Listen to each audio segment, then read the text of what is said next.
Hello and welcome back to Zimboys. So today's video is a bit different from what I usually make.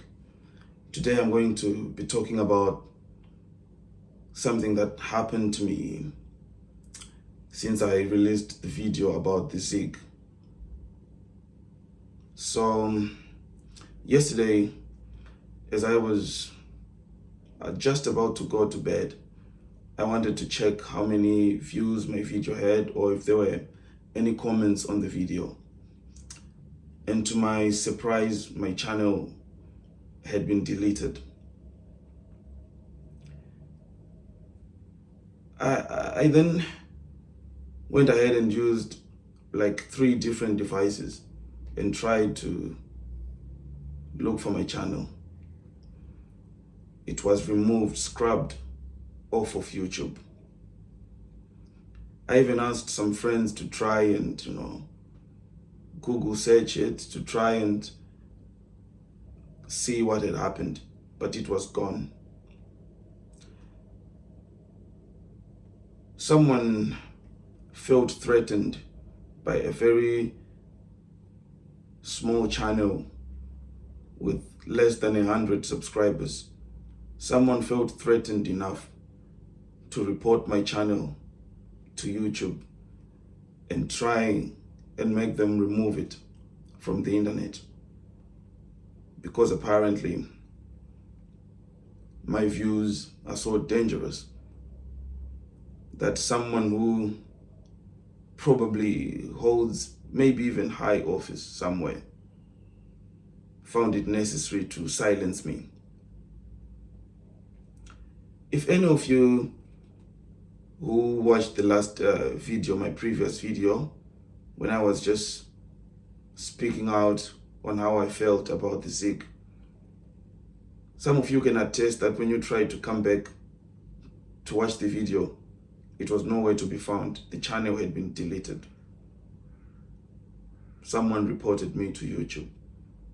And for someone to do such a thing, they have to prepare quite a bit of evidence. Usually what YouTube does is, if you have a copyright claim against someone, it will give what is called a strike, and you have 3 strikes. And if you delete the video that has someone's copyrighted material in it, then you'll be all good. I didn't receive not even a single strike. What happened was my channel was simply gone, which means whoever reported me knew what they were doing, was not just a run-of-the-mill person. It was a professional who knows how to prepare legal evidence.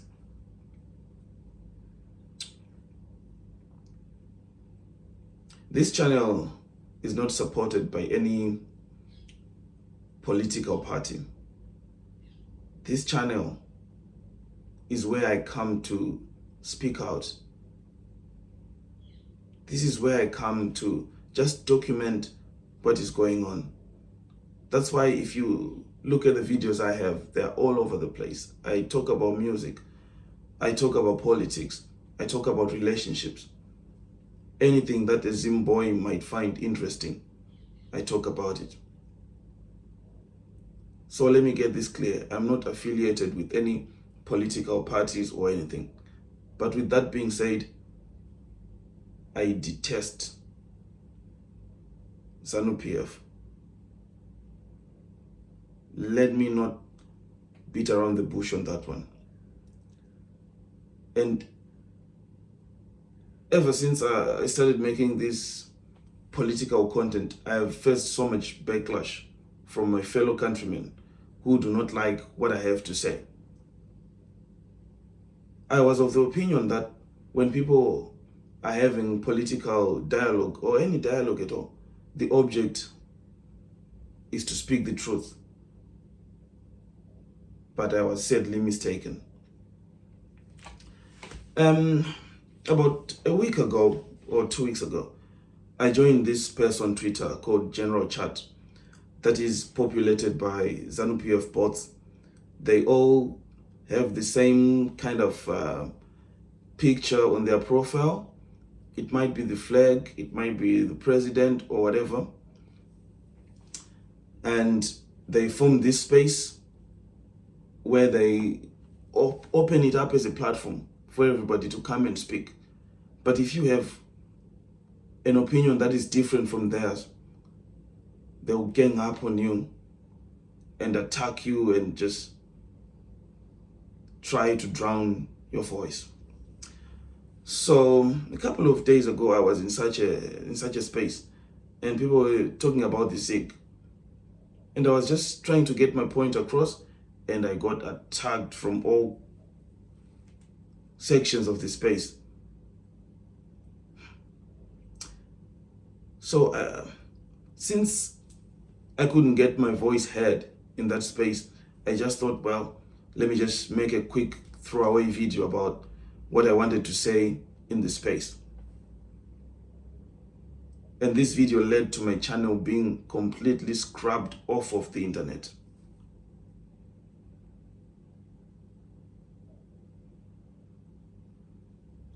I remember when I was in that space with the ZANU-PF bots, or Varakashi as they are called, they would all go to my Twitter profile, and then they would all go to my YouTube and come insulting me that, oh, you have only 10 subscribers, you are a useless influencer, or things of that nature. But to my surprise, they felt so intimidated that they had to go and report me to YouTube so that I could not get my voice out there. It's a very funny juxtaposition. Someone belittling my channel because it has no subscribers, and at the same time going to great lengths to get it scrubbed off of the internet. It's very strange. And let me make one thing clear. This channel, I didn't make it for financial reasons or anything at all. As I said, I am a historian. As I said in my last video, I am a historian. I am documenting these things as they happen for my own reference in the future, so that I can have a clear idea of what was going on. Because if you try to remember things that happened a long time, you look at them through a more analytic eye. So I make this video so that I can have points of reference when it comes to historical issues. Also, I make this video so that someone somewhere, be it my son, my grandson, my granddaughter, or even your son or granddaughter,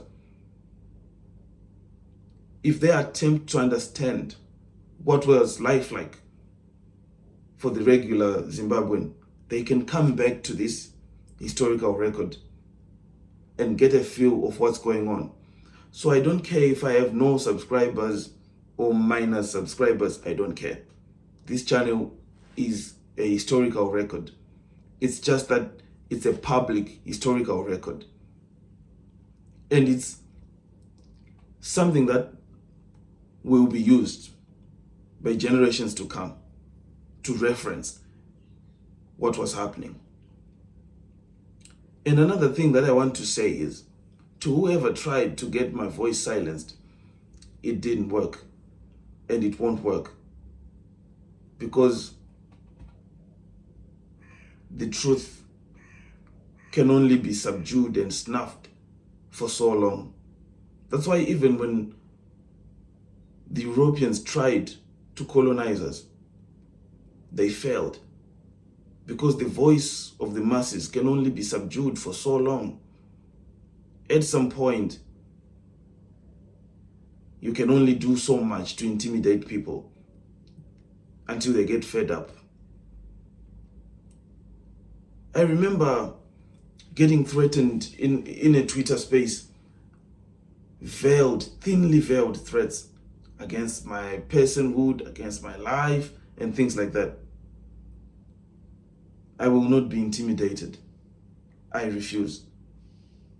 Just for the sake of telling it like it is, I refuse to be intimidated. And I'm completely and fully willing to pay any price that may come from my pursuit of speaking the truth. I will stop at nothing to speak the truth. Because for me, my spirit cannot be at rest when I am agreeing with things that I don't agree with. When I am asked to turn a blind eye to injustice, my spirit cannot sit idle. I would rather lose everything, even myself, rather than live a life of fear. No, I refuse. I spent almost the whole night and much of today making calls to YouTube, answering emails, filling forms to get my channel back online. And I often hear people say that YouTube is for censorship. But for me, YouTube has certainly stood for the truth, because I explained the situation to them and they understood what was going on.